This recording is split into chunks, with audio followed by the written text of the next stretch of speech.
Hello student, कैसे हैं आप सभी लोग। आप सभी का स्वागत है आज के इस सेशन में। और इससे पहले सेशन जो आपके करंट अफेयर के नहीं हुए हैं उसमें जो न्यूज़ छूट गई हैं वो इस वाले सेशन में, और इसके बाद जो आपके सेशन आएंगे वहाँ पे कवर करवा दिए जाएंगे। कल जो है आपका सैटरडे है तो पूरे हफ्ते भर की न्यूज़ का रिविज़न वहाँ पे होगा, तो उस सेशन में बच्चे आपकी न्यूज़ कवर हो जाएंगी। ठीक है, चलिए फिलहाल आज की जो पहली खबर है उससे पहले थोड़ा सा डेटा आपको याद रखना पड़ेगा क्योंकि स्टैटिक जीके में ये बहुत इंपॉर्टेंट होगा। ठीक है, दिल्ली के सीएम अभी जो है नई निर्वाचित हुई हैं, यहाँ पे बीजेपी की सरकार बनी है। ठीक है, तो बच्चे उसी से रिलेटेड आपका एक न्यूज़ एक स्टैटिक पोर्शन आपको याद रखना है। उसमें आपको क्या याद रखना है, दिल्ली में महिला के रूप में, ठीक है, दिल्ली में जो है आपका किसी महिला ने जब जब मुख्यमंत्री का पदभार संभाला है तो कौन सी महिला थी, कौन सी पार्टी की थी और कौन से सन में आई थी। अब ये बहुत इंपॉर्टेंट डेटा होगा, यहाँ से आपके क्वेश्चन आएंगे। ठीक है, देखना बच्चे, सुषमा स्वराज ये भारतीय जनता पार्टी से थी, दिल्ली की मुख्यमंत्री थी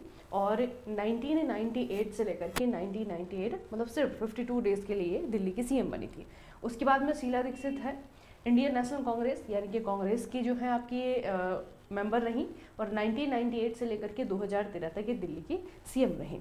उसके बाद अतिशी मार्लेना आम आदमी पार्टी की, सितंबर 15 से लेकर के फरवरी 2025 तक जो है आपकी ये दिल्ली की सीएम रही। ठीक है, अब इनमें से आपको किस किस तरीके से प्रश्न पूछना है, पहले तो तीनों ही महिलाओं को नाम आपको याद रखना है कि ये दिल्ली के सीएम रही थी, कौन से पार्टी से इनका संबंध था। ठीक है, एक और आपका प्रश्न बनेगा कि दिल्ली में सबसे लंबा कार्यकाल, ठीक है, किसी महिला का दिल्ली में मुख्यमंत्री के रूप में सबसे लंबा कार्यकाल किसका रहा, तो उसमें आपको याद रखना है शीला दीक्षित का।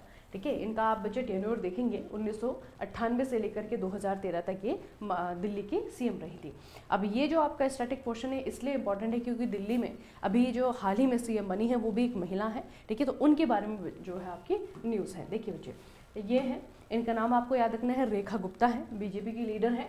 तो ये जो है दिल्ली की नई मुख्यमंत्री बनी है। ठीक है, इनके बारे में क्या क्या याद रखेंगे बच्चे, यहाँ पे जो बीजेपी की सरकार आई है नई दिल्ली में, ये आई है 27 साल बाद। ठीक है, 27 साल के बाद में यहाँ पे बीजेपी ने सरकार बनाई है।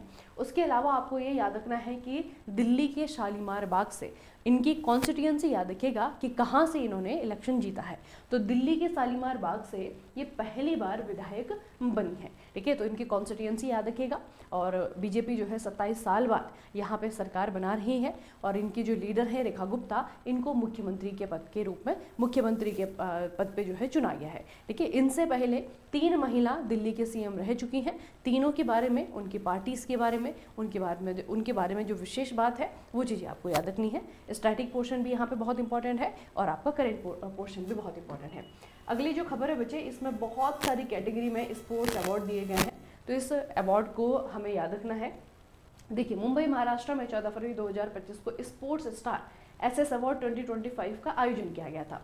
भारत के शीर्ष खेल प्रतिभाओं को उनके प्रदर्शन के लिए सम्मानित किया गया है। अब ये जो आपके स्पोर्ट्स स्टार एसएस अवार्ड दिए गए हैं 2025 के लिए, ये दिए गए हैं 2024 के परफॉर्मेंस के बेस पे। अब यहाँ पे क्या है बच्चे, बहुत सारी कैटेगरी हैं। ठीक है, इसीलिए कुछ कुछ इंपॉर्टेंट कैटेगरी मैं आपको बताऊंगी, लेकिन पढ़नी हमें सारी की सारी कैटेगरी है। ठीक है, तो कौन कौन सी कैटेगरी यहाँ पे आपकी इंपॉर्टेंट रहेगी। देखिए बच्चे, सबसे पहले आपकी जो कैटेगरी है यह है विशेष सम्मान गेम चेंजर पुरस्कार, ये जय शाह को दिया गया है। अभी जो है अभी वर्तमान में ये आईसीसी के हेड हैं। ठीक है, special honour game changer award. उसके बाद में है सर्वश्रेष्ठ राज्य खेल प्रोत्साहन, मध्य प्रदेश को दिया गया है, ये आपका एक इंपॉर्टेंट रहेगा। ठीक है, जिसपे मैं आपको ग्रीन कलर से ये बना रही हूँ, ये आपकी इंपॉर्टेंट रहेगी। सर्वश्रेष्ठ कॉर्पोरेट खेल प्रोत्साहन के लिए रिलायंस को दिया गया है। सर्वश्रेष्ठ पीएसयू खेल प्रोत्साहन के लिए रेलवे स्पोर्ट्स प्रमोशन बोर्ड को दिया गया है। ठीक है, उसके बाद जो इम्पोर्टेंट है सर्वश्रेष्ठ विश्वविद्यालय यूनिवर्सिटी खेल प्रोत्साहन के लिए ये दिया गया है आपका KIIT Kalinga institute of industrial technology. ठीक है, ये आपका उड़ीसा में है बच्चे, ये वैसे भी आपका चर्चाओं में है तो ये आपको याद रखना है। उसके बाद आता है आपका दो बहुत इंपॉर्टेंट आपकी कैटेगरी, एक आता है वर्ष की खेल महिला। ठीक है, स्पोर्ट्स वुमन के रूप में जो है आपका गैर ओलंपिक खेल, मतलब कि जिन्होंने आपका ओलंपिक खेलों में प्रदर्शन नहीं किया, उनके लिए जो है आपका दिव्या देशमुख, शतरंज। ठीक है, वो खेल जो कि ओलंपिक में नहीं खेले जाते। उसके बाद है आपका वर्ष की खेल महिला पैरा खेलों के लिए आपका दिया गया है अवनी लेखरा को शूटिंग के लिए। ठीक है, तो ये आपके दोनों कैटेगरी इंपॉर्टेंट है। दिव्या देशमुख शतरंज की खिलाड़ी है, अवनी लेखरा शूटिंग की खिलाड़ी है, तो ये आपको यहाँ से याद रखना है। उसके बाद आपकी कौन कौन सी कैटेगरी है, क्लब राज्य team of the year Mumbai cricket team को मिला है रणजी ट्रॉफी के लिए।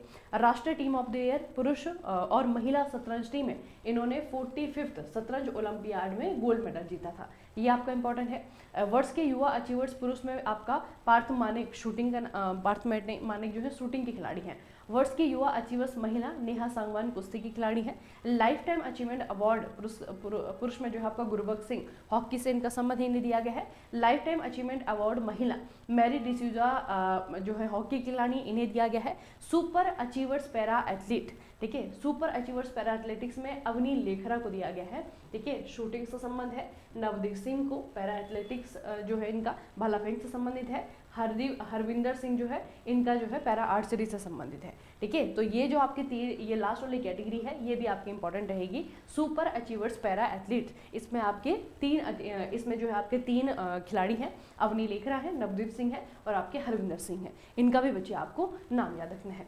उसके बाद में आपका आता है वर्ष के खेल व्यक्ति ओलंपिक खेल, मतलब अगर ओलंपिक खेलों को देखा जाए तो sports person of the year ये दिया गया है आपका, ये भी इंपॉर्टेंट है, स्वप्निल घोषाले, ठीक है, स्वप्निल घोषाले को और सरबजोत सिंह शूटिंग से संबंधित है इनको दिया गया है। प्रेरणादायक icon award PV Sindhu badminton को दिया गया है। वर्ष के कोच जसपाल राणा को दिया गया है। Sports star of the year महिला मनु भाकर को दिया गया है।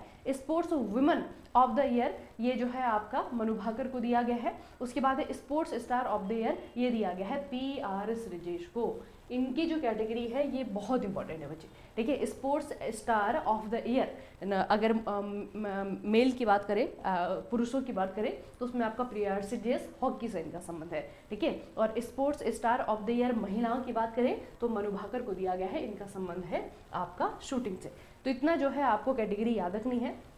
इसमें बच्चे बहुत सारी कैटेगरी है, ठीक है, बहुत सारी इसमें कैटेगरीज हैं, तो इस कैटेगरी को थोड़ा सा याद रखिएगा, ठीक है। जो मैंने हाईलाइटेड कैटेगरी आपको बताई है क्योंकि एग्जाम में पूछी जाती हैं, खास करके RRB अभी जो है आप 2025 के लिए प्रिपेयर कर रहे होंगे ना, RRB जो JEE होगा अभी 2025 की जो वैकेंसीज होंगी उसमें भी फिर से जो है आपका 1 साल का करंट अफेयर पूछा जाएगा, तो वहाँ पर भी जो है आपका ये वाला इंपॉर्टेंट रहेगा, ठीक है। अगली जो बच्चे आपकी न्यूज़ है ये नेचुरल कैलेमिटी से रिलेटेड है। और नेचुरल कैलेमिटी यानी कि जो प्राकृतिक आपदाएं होती हैं भारत में किस प्रकार की आती हैं, कब कब जो है आपका कितनी प्राकृतिक आपदाएं हैं, तो इससे रिलेटेड जो है एक रिपोर्ट जारी हुई है। और इस रिपोर्ट में जो है आपको बताया गया है कि 1993, 1998 और 2013 ये ऐसे साल रहे हैं भारत के लिए जब भारत ने विनाशकारी बाढ़ का सामना किया है। और साथ ही 2002, 2003 और 2015 ऐसे साल रहे हैं भारत के लिए जब भारत ने भीषण गर्मी का सामना किया है। उसके बाद 1993 से लेकर के भारत में 400 से ज़्यादा चरम घटनाएं हुई हैं जिसमें कि $180 बिलियन का नुकसान हुआ है। उसके बाद भारत ने 50 डिग्री सेल्सियस के आसपास के तापमान के साथ में तीव्र गर्मी की लहरों का भी सामना किया है। उसके बाद सबसे इम्पॉर्टेंट है आपका कि पिछले 30 सालों में देखा जाए तो तूफानों में सबसे ज़्यादा मौतें भारत में हुई हैं। उसके बाद लू में भारत में सबसे ज़्यादा जानें हुई हैं। उसके बाद सूखा है और उसके बाद आता है जंगल की आग, ठीक है। तो ये बच्चे जितनी भी आपकी नेचुरल कैलेमिटी होती है, प्राकृतिक आपदाएं होती हैं, उनमें से सबसे ज़्यादा मृत्यु भारत में जहाँ पे लोगों को हुई है वो है आपकी तूफान, ठीक है। इस डेटा को याद रखना। और ये जो बच्चे आपकी रिपोर्ट है ना, इस रिपोर्ट में और क्या बताया गया है, किस तरीके की जो आपकी जो प्राकृतिक आपदाएं हैं अगर उसे आप 1993 से लेकर के 2023 तक देखेंगे, 3 डिकेड हो गए लगभग, है ना, 3 दशकों अगर आप आंकड़ा देखेंगे तो चरम मौसम की घटनाओं से सबसे ज़्यादा प्रभावित होने वाले जो देश हैं, टॉप 10 देशों की सूची निकाली गई है। उन टॉप 10 कंट्रीज़ में भारत का 6वां स्थान है, ठीक है। तो इस रिपोर्ट ने जो है भारत में जिस प्रकार की प्राकृतिक आपदाएं हैं उनका जो है एक मोटा लेखा जोखा जो है वो रिलीज़ किया है। और उसके अलावा भारत का स्थान आपको याद रखना है कि 1993 से लेकर के आपका 2023 तक ये जो 3 दशक हैं, इन 3 दशकों में देखा जाए तो जिन देशों ने सबसे ज़्यादा कुप्रभाव झेला है इन प्राकृतिक आपदाओं के कारण, उनमें जो है भारत 6वें स्थान पर है, ठीक है। टॉप 10 की लिस्ट जारी की गई थी, उसमें इंडिया जो है आपका 6वें स्थान पर है। अगली जो बच्चे आपकी न्यूज़ है ये इस योजना से रिलेटेड है, आयुष्मान भारत वय वंदना योजना। अब ये जो योजना है इसका उल्लेख अभी के बजट में किया गया था। तो इस योजना में क्या क्या किया जाएगा? आयुष्मान भारत वय वंदना योजना के तहत केंद्र सरकार 70 वर्ष और उससे अधिक आयु के वरिष्ठ नागरिकों को प्रति वर्ष 5 लाख रुपए तक का मुफ्त स्वास्थ्य बीमा कवरेज प्रदान किया जाएगा। अब आप कहेंगे ये न्यूज़ तो हम, ये जो स्कीम है तो पहले से चलाई जा रही है, जैसे कि आप आयुष्मान कार्ड भी कहते हैं। तो जो बच्चे आयुष्मान भारत योजना है उसमें अभी तक क्या हो रहा था कि एक फैमिली को, ठीक है, पूरे परिवार को जो है कवरेज दिया जाता था, 5 लाख तक का कवरेज दिया जाता था। लेकिन अभी जो है आपका ये कवरेज दिया जा रहा है पर्टिकुलरली पर्सन टू पर्सन को। लेकिन किन व्यक्तियों को दिया जाएगा? जिनकी उम्र 70 साल की होगी या फिर उससे ज़्यादा की होगी। ये स्कीम मैंने आपको पहले ही बताई थी कि भारत सरकार इस तरीके की कोई स्कीम लाने वाली है। तो इस बार के बजट में इस स्कीम के बारे में बताया गया और अब जो है फाइनली इसे लॉन्च कर दिया गया है। ठीक है, तो ये बच्चे स्कीम बहुत इंपॉर्टेंट है, याद रखना। सेम उसी प्रकार की है जो कि आयुष्मान भारत योजना है, लेकिन आयुष्मान भारत योजना जो है पहले एक फैमिली के लिए हुआ करती थी, अब जो है फैमिली के लिए तो होगी अलग से, लेकिन फैमिली का जो बुजुर्ग है अगर वो 70 साल का है या 70 साल से ज़्यादा की उम्र का है, तब जो है अलग सा उसका अपना एक उसके लिए एक सेपरेट योजना के तहत आप लोग अप्लाई करेंगे तो उनको भी जो है अपना सेपरेट 5 लाख तक का कवरेज दिया जाएगा। ठीक है, तो इस योजना का नाम है आयुष्मान भारत वय वंदना योजना। अच्छा, न्यूज़ क्या है इसके बारे में? 14 फरवरी 2025 को पुदुचेरी में आयुष्मान भारत वय वंदना योजना का आधिकारिक रूप से शुभारंभ कर दिया गया है। इस योजना का औपचारिक उद्घाटन पुदुचेरी के उपराज्यपाल के कैलाशनाथन और मुख्यमंत्री एन रंगास्वामी की मौजूदगी में किया गया है। 29 अक्टूबर 2024 पिछले साल 29 अक्टूबर 2024 को प्रधानमंत्री नरेंद्र मोदी ने आयुष्मान भारत प्रधानमंत्री जन आरोग्य योजना के हिस्से के रूप में आयुष्मान वय वंदना कार्ड लॉन्च किया था। ठीक है, तो ये इसके कार्ड तो आपके लॉन्च हो गए थे 2024 में। योजना जो है अब जाकर के आपकी लॉन्च हुई है, तो ये योजना बहुत इंपॉर्टेंट है, याद रखिएगा कौन सा डेट है आपका। ठीक है, अब दूसरा जो है बच्चे, अधिकतर आप लोग देखेंगे कि जो आयुष्मान भारत योजना है या फिर बहुत सारी जो बड़ी बड़ी स्कीम्स होती हैं वो प्रधानमंत्री नरेंद्र मोदी के द्वारा लॉन्च की जाती हैं, है ना। इम्प्लीमेंटेशन भी कई बार इन्हीं के द्वारा किया जाता है, लेकिन इस योजना में आप लोग देखेंगे कि इसका शुभारंभ किसके द्वारा किया गया है। इस योजना का औपचारिक उद्घाटन पुदुचेरी के उपराज्यपाल अभी वर्तमान में है के कैलाशनाथन, इन्होंने किया है, और मुख्यमंत्री एन रंगास्वामी, इन दोनों ने किया है। ठीक है, तो पुदुचेरी के आपके जो उपराज्यपाल हैं और दूसरे जो उनके यहाँ के सीएम हैं, दोनों का नाम याद रखेंगे, दोनों ने मिल करके जो है इस योजना का औपचारिक उद्घाटन किया है। ठीक है, तो योजना का लाभ क्या है, योजना कब लॉन्च हुई है और योजना में क्या क्या बेनिफिट दिए जाएंगे वो आपको याद रखना है। अगली बच्चे जो आपकी न्यूज़ है उससे पहले थोड़ा सा हम एक कॉन्फ्रेंस के बारे में देखेंगे। हमारे देश में विदेशों में बहुत सारे प्रकार के सेमिनार होते हैं, बहुत सारे प्रकार के इस तरह के कॉन्फ्रेंसेस होते हैं, तो उसमें से एक सेमिनार है आपका संवाद। ठीक है, संवाद, देखिए संवाद क्या है बच्चे, संवाद जो पहल है, इनिशिएटिव है, ये प्रधानमंत्री नरेंद्र मोदी के द्वारा और जापान के पूर्व प्रधानमंत्री शिंजो आबे के द्वारा किया गया था। ठीक है, इसकी स्थापना 2015 में हुई थी और संवाद दो प्राचीन सभ्यताओं हिंदू धर्म और बौद्ध धर्म को एक साथ लाने का काम करता है। इस सम्मेलन का उद्देश्य क्या है? संघर्ष और पर्यावरण पर वैश्विक प्रवचन के प्रतिमान को संघर्ष समाधान से संघर्ष परिहार और पर्यावरणीय विनियमों से पर्यावरणीय चेतना में स्थानांतरित करना है। ठीक है, तो हमारा जो इन्वायरमेंट है उसकी जो कॉन्शियसनेस है उसको बढ़ाने के लिए, उसके रेगुलेशन की कॉन्शियसनेस को बढ़ाने के लिए आपका ये इनिशिएटिव जो है स्टार्ट किया गया था। 2015 में से शुरुआत हुई थी और भारत के प्रधानमंत्री और जापान के पूर्व प्रधानमंत्री शिंजो आबे, अभी तो ये नहीं रहे हैं दुनिया में, लेकिन इन दोनों के द्वारा जो है आपका इसे शुरू किया गया था। तो इससे पहले तो याद रखना। उसके बाद आता है करंट अफेयर।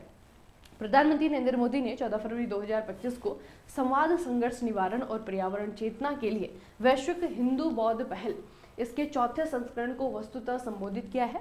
प्रधानमंत्री ने अमेरिका से संवाद को संबोधित किया है।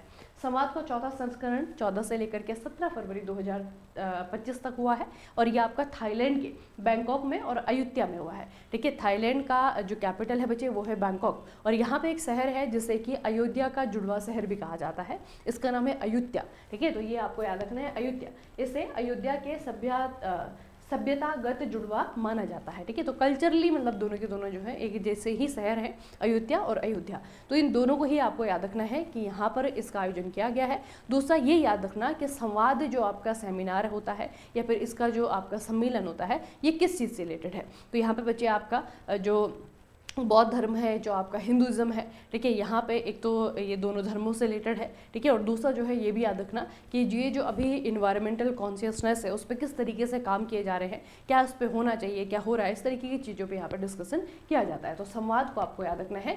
2025 का ये जो आपका चौथा संस्करण है ये हुआ है आपका बैंकॉक और अयोध्या में।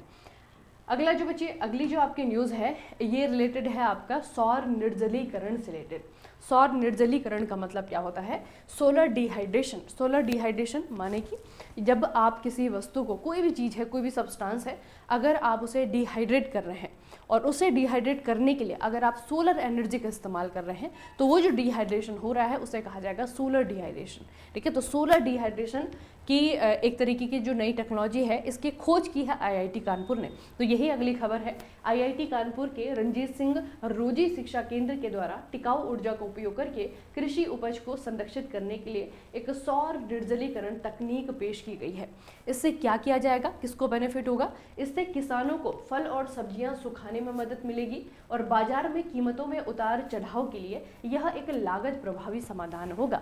बेसिकली आप लोगों ने देखा होगा कभी कभी बच्चे किसी सीजन में ऐसा होता है कि कोई एक फसल है जो बहुत अच्छा प्रोडक्शन जिसका हो गया है, ठीक है। मान लीजिए टमाटर है, अब कोई एक अच्छा सीजन आया, किसानों ने बहुत बड़ी मात्रा में टमाटर उगा दिए। अब जब बहुत बड़ी मात्रा में टमाटर उग गए होंगे तो उनकी कीमतें उस समय पे जो है आपका कम हो जाती हैं और किसानों को उसके जो रेट हैं वो नहीं मिलते हैं। कई बार किसानों की फसल जो है सड़ जाती है क्योंकि वो बिक नहीं पाती है, ठीक है। मार्केट में जो है सप्लाई बहुत ज़्यादा हो गई है, डिमांड तो है लेकिन सप्लाई बहुत ज़्यादा हो गई है, इसके कारण उनकी जो फसल होती है वो वहीं रखे जो है खराब हो जाती है, ठीक है। तो इससे निपटने के लिए जो है आपका किसान क्या कर सकता है कि वो जो फ्रूट है, वो जो उसने फसल पैदा की है, उसको इस टेक्नोलॉजी के माध्यम से उसे ड्राई करके कुछ लंबे समय तक जो है स्टोर करके रख सकता है, ताकि उसके बाद में क्या हो सके, जब सप्लाई कम हो जाए तब वो अपनी जो फसल है उसे मार्केट में उतार सके, ठीक है। तो इससे उसका बेनिफिट भी होगा, ठीक है। उसे जो है बहुत कम रुपयों पे जो है अपनी फसल नहीं बेचनी होगी और जब ऐसा समय आता है जब वो फसल मार्केट में नहीं मिल रही है उस समय जो है उस फसल की सप्लाई कर सके,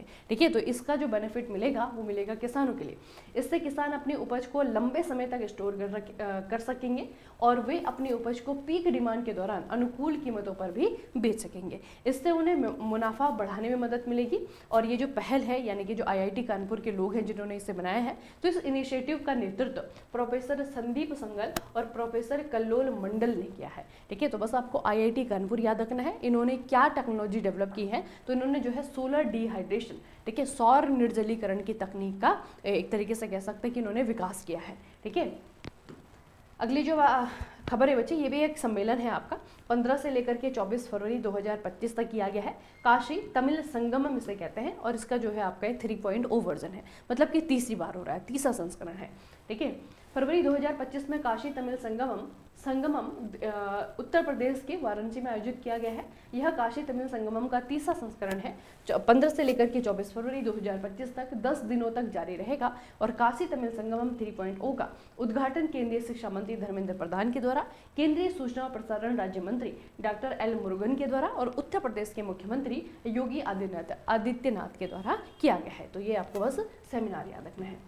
अगली जो न्यूज़ है बच्चे ये भी बहुत इंपॉर्टेंट है क्योंकि ये एक अवार्ड है, ठीक है, पुरस्कार है। ये जो आप पिक्चर में देख रहे हैं ये टाटा ग्रुप के चेयरमैन हैं, इनका नाम है एन चंद्रशेखरन। तो एन चंद्रशेखरन को एक पुरस्कार दिया गया है। देखिए फरवरी 2025 में टाटा समूह के चेयरमैन एन चंद्रशेखरन को यूनाइटेड किंगडम के ब्रिटिश साम्राज्य का सबसे उत्कृष्ट आदेश सिविल डिवीजन इससे सम्मानित किया गया है। यह विदेशी नागरिकों को दिया जाने वाला प्रतिष्ठित मानद नागरिक पुरस्कार है, ठीक है। और उन्हें यह पुरस्कार यूके यानी कि यूनाइटेड किंगडम और भारत के जो ट्रेड रिलेशंस है, भारत के और यूनाइटेड किंगडम के जो व्यापार संबंध हैं उनको बेहतर बनाने के लिए, उनमें अपना कंट्रीब्यूट करने के लिए जो है सम्मान दिया गया है, ठीक है। तो यूनाइटेड किंगडम की सरकारी पुरस्कार देती है, जिस तरीके से हमारे यहाँ पे पद्मश्री, पद्म भूषण है ना, ये पुरस्कार दिए जाते हैं सिविलियंस को, उसी तरीके से जो है आपका ब्रिटेन के द्वारा पुरस्कार दिया गया है। ब्रिटिश साम्राज्य का सबसे उत्कृष्ट आदेश सिविल डिवीजन इसे कहते हैं और ये दिया गया है चेयरमैन ऑफ टाटा ग्रुप, इनका नाम है एन चंद्रशेखरन। अगले बच्चे खिलाड़ी हैं, यानिक सिनर इनका नाम है, ठीक है। विश्व के नंबर 1 टेबल टेनिस खिलाड़ी हैं और इनकी जो है बहुत चर्चा हुई थी अभी पिछले वाले हफ्ते में, ठीक है। चर्चा होने का रीज़न क्या था, क्योंकि इन पे बच्चे 3 महीने का बैन लग गया है, ठीक है, वाडा के द्वारा लगाया गया है। वाडा का नाम क्या है? वाडा का जो पूरा नाम है ये है वर्ल्ड एंटी डोपिंग एजेंसी। ठीक है, वाडा वर्ल्ड एंटी डोपिंग एजेंसी है, पूरे विश्व भर में जो है आपका डोपिंग के लिए काम करने वाली एजेंसी है। तो इन्होंने क्या किया था इससे पहले, इन्होंने जानिक सिन्नर पर बच्चे ये एक तरीके से कह सकते हैं कि इन्होंने पहले ही डोपिंग के दौरान जब इनका परीक्षण होता है, टेस्ट होता है, तो ये टेस्ट में फेल हो गए थे जानिक सिन्नर। ठीक है, उसके बाद जो है आपका ये जो टेनिस महासंघ है, टेस्ट में फेल होने के बाद में इंटरनेशनल टेनिस महासंघ ने इन पे बैन नहीं लगाया।